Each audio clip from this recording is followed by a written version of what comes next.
Well, this is Jarvis. I'm with KTHX FM Radio, and it's my pleasure to welcome to the biggest little city, Kenny Rogers. I've been here many times and I've always loved it. This is cowboy heaven, isn't it? Glad to have you back. Thank you. You and Dolly Parton share a unique position. You're part of an elite club of pop icons who you can measure your careers in decades, not just years. Well, how did you first meet Dolly? You know, Dolly had a television show in Nashville, and I don't know, I guess it was called Dolly, but she had a big butterfly on the wall, and that was her trademark at the time. And she invited me to do, I'm trying to remember what the song was. It was like, not Reuben James, I think it was a ballad of some sort. And so she invited me to come to her show. And I did, and that's where we met. And we said hello, we passed each other, and we went on about our lives. But it wasn't until I was doing Islands in the Stream that we actually became really good friends and started working together and traveling together. Islands in the Stream, one of the biggest hits of all time, certainly one of the biggest pop hits of the 80s, I would say. Or did it come out in the 70s? I think it was early 80s. Early 80s, that's right. In fact, even to this day, there are people who will ask to have that song played at their weddings. That's got to be a great tribute to you. But is it true that the song was originally written as a duet with Diana Ross? Not that I know of. Oh, okay. But we can say that if you like. No, here's how I got it. All right. It wouldn't surprise me because Barry Gibb wrote it and produced it. When I called Barry Gibb about doing it, he said, I got a whole bunch of songs, I'll play you, pick one, blah, blah, blah. So he played me this song, and I just loved it. And I went in and I sang it. Of course, it's the Bee Gees singing background. Right. So whoever you are, you sound like a fourth Bee Gee when you sing with them, because everything is so metrically different than anything else. And I did it about 3 days, and I just hated it. I said, Barry, I don't even like this song anymore. And just like he said, you know what we need? We need Dolly Parton. And I said, well, I don't really know Dolly Parton, and my manager, Ken Cragen, at the time. So I just ran into her the other day. Let me call her. So he calls her. 45 minutes later, she's down in the studio. And of course, she comes dancing in. And when she walks through the door, the whole room changed. The whole atmosphere changed. And the song immediately became a whole different quality of song. And it was Barry Gibb's idea to bring Dolly in. Barry Gibb's idea. I mean, it was out of nowhere. It was like, I said, I don't even like this song anymore. He said, okay, let's get Dolly. It was like, okay, plan B. It became like a signature sound. In fact, when Dolly partners with people, it almost creates another brand, if you will. There's the Dolly and Porter brand, the trio brand. What do you think is the essence of the Kenny and Dolly brand? I think that we both really love each other. And I think it's a different kind of a relationship. It's never been a sexual relationship. That's never what it's about.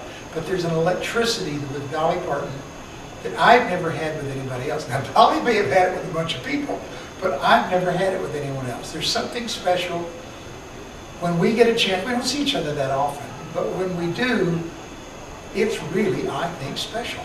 I think anybody who's ever seen or heard of Dolly Parton knows that she has the public image of just an effervescent, charming, southern, feminine personality. So I have to wonder, can she possibly be like that in person, in real life? What's she like to work with? Is she always that delightful? You know what? I've never seen her without her makeup. I've never seen her when her hair wasn't done. I've never seen her without her high heels.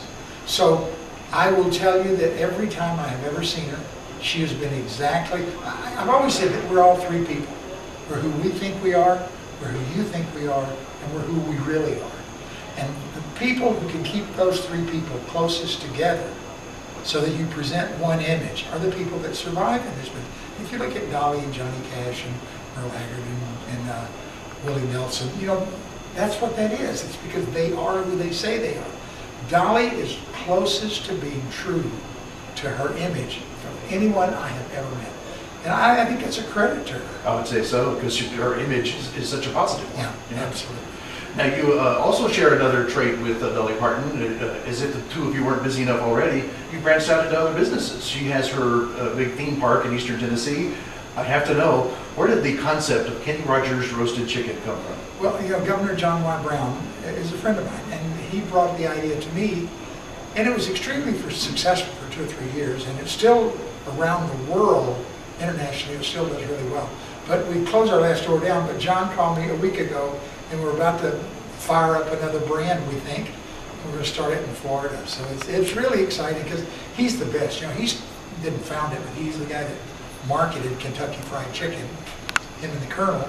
So he knows how to do this. And so when he called, he said, Kenny, got another idea, let's go. So, well, once again, you show a knack for knowing how who to partner with, don't you? Yeah, I just wait till they call me. Are you a cook in your own right? Are there some of the recipes in Kenny the roasted chicken place that are yours? No, but I will tell you, I did love the food there. That was the greatest thing. That was one of the first healthy food restaurants, because the way the chicken was cooked, the grease fell off of the chicken into a pan. But in the last month, Wanda and I, my wife and I, we used to cook all the time. And I just loved it, but I've got a bad back and I can't stand as long now. But in the last month, I've started making dishes. I don't care about making a meal. Give me a dish, let me make that. You make everything else. And I make enough for all the neighbors and everybody, just cook pots and pots of it. And it's really good. There's special recipes. One of them is from Spago's. And then others are really special recipes that I've collected over the years. And I really love to bake. I made a pineapple upside down cake the other day that almost got trampled on. Your manager who's sitting at the table just behind us mentioned a little while ago that you still do as many as 100 shows a year. For somebody, I actually toured a little while myself, that seems like an awful lot of work, but it must keep you young. Well, the trick is honestly that you have to have something to do in the daytime. That's where the kids get in trouble. They come out and they're glorified for the hour and 15 minutes they're on stage, and it's such a rush. And then for 22 hours they have nothing. No one knows who they are when they first start. And that's why the rock and rollers, they get into drugs, because just to bring the rest of the day up. I have my photography. I'm in the last weeks of finishing my 4th photography book. And so that's exciting for me. But Gene and I go out, and we'll go out 8 hours a day and look for pictures. We went today, we ended up in Carson and asked a little guy, Jack in the Box, is there any waterfalls? Because we were going to a Lake Tahoe, and he said, well, there's one right up the hill up here. So we went up there and had to climb about a half a mile, about a 60 degrees, so that hurt my knee. But it's really about having something to do when you get up in the morning. Did the fellow Jack in the Box recognize you? No, he didn't, and that's good with me. I like it when they recognize me. I don't mind it when they don't. That's great. I'm in a great position in my life, and Dolly doesn't have this luxury. Very, very true. But for me, I sign enough autographs to satisfy my ego, but not so many that it invades my privacy. And it's a great place to be in your life. Well, you have a show to do tonight, so we don't want to keep you. Just one last thing I want to ask, and forgive me if you've been asked this too many times in your life already. Well, we are in Reno, and you're performing at a casino after all. I have to wonder, is Kenny Rogers a gambler? You know what? I've never been a heavy gambler. I've never been an excessive or compulsive gambler. But I found out pretty early on that I can lose enough to depress me, but I can't win enough to excite me. Oh, I like so that. I don't do that. But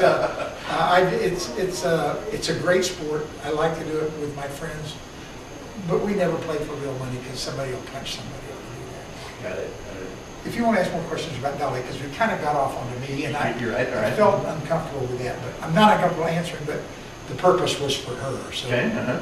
Well, when you and Dolly worked together with doing Islands in the Stream, you say she came in after the fact, after you'd already started recording. Yeah.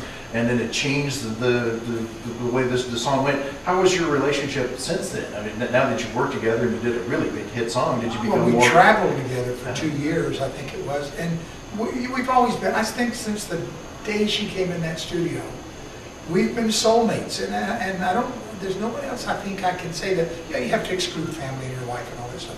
And there's nothing about this relationship that Wanda doesn't know or that I'm ashamed of. It's just good to really like somebody that much. And I think she's one of those people, the few people who are truly, genuinely likable. So you all get together aside from doing shows together? You spend time doing other activities, things? No, she won't hang out with me. I don't know what her... I like her, she doesn't like me. Oh, that can't be right. It sounds like it. No, I'm always teasing her because I still don't know how to reach her. And I said, Dolly, I don't want your phone number. Give me your email address. She says, I don't have email. I do faxes. And I said, oh my God. She said, you just want people to think you're higher tech than I am. I said, well, if you're doing faxes, I'm much higher tech than you are. But she is truly, truly a good friend. I don't see her that often. But it's like Lionel Richie, you know, when we see each other, there's such a special chemistry there. And you wonder why you don't do it more often. But sometimes a little bit of something is better than a lot of something. So. Do you see doing another collaboration with Dolly in the future? Maybe another song that might come up? Yeah, we just did one, and it's really good. Wow. Yeah, it's really good. it's going to be on my next album. And actually, the record company's trying to get us to do a whole album together. And we're trying to figure out if that's a good move or a bad move, you know, because she got locked into the Porter Wagner thing, and it was Porter and Dolly, and then she got locked into me and Dolly. And I don't think that excites her to kind of be locked in with a partner, have to have a partner, because she's so talented, and she sings. I will tell you this about Dolly Parton. I've been in the studio with her many times. I have never met anybody in my life that comes to the studio more prepared. She walks in and her first vocal is as good as her last vocal. And she knows it. She never looks at the lyrics. Not like me. I'm always going, where's my paper? When is it my turn to sing? So, but I mean, it's a special skill to have the patience to put in the music like that. And that's why she's so successful. The both of you are in amazing shape. Pardon me for saying so, for getting on in years. Do you have a secret? Does she have a secret that you share that Well, keeps you? I don't know about her secret, but my secret was I had a total knee replacement last year. And if you want to lose 30, 40 pounds, have a knee replacement. And I lost it, and I never got it back. So to me, that's the good news. And I feel good that, you know, my joints are all falling apart, and who's aren't at my age. But other than that, I feel great, and it's you know, you need three things in life to be happy: someone to love, something to do, and something to look forward to. And I have all three of those things. I'd say so. All right. But that's as much as we need to cover, I think. And I just want to make sure you're absolutely